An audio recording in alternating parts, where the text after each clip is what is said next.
Vogue or vintage? I'm going to do vintage. Mm-hmm. And I'm going to tie that to sustainable fashion because I've written papers and I presented a lot around reframing this idea of what sustainability means. And for a lot of people, sustainability means two things. It means vintage clothing worn by somebody else and repurposed, or sustainable means made ethically and slowly and we're thoughtful. When you think about vintage, the way that minority communities engage with vintage is very different from how white communities engage with it. So when white people think vintage, and I'm making a generalization and an assumption, so I appreciate that this doesn't apply to everybody. They think about going to a store in Brooklyn and buying clothing from someone that they've never ever met. Within the Black community, we think of hand-me-downs as vintage. Like, I'm Jamaican. That means that I wore my cousin's clothing. My cousins who were younger than me wore my clothing. That's also vintage, but that's not called vintage. That's not called sustainable in the same ways.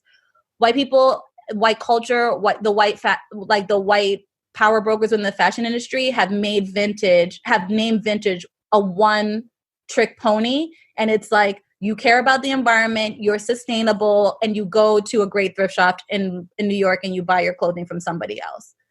In the Black community, it's a much more personal, much more traditional experience, but it's not called vintage, but it is, right? Black Americans, Caribbean Americans, Africans, we all have this experience of wearing our family's clothing. And we talked earlier about how clothing ties us to our communities. Whether I wanted to or not, I had to wear. And even if my parents had money for the clothing, they would see it as wasteful for me to not wear my cousin's clothing if it fits me, if it's newish, if it's, but that's also like tying me to my family. So I wish we would reframe words like vintage and sustainability to understand that within different cultures, that means different things. And it's as important and it needs to be celebrated in the same ways it is within white experiences, which are oftentimes very different. And I'm sure there's white immigrant groups where they, like maybe Italians and Greeks, they do the same thing as us.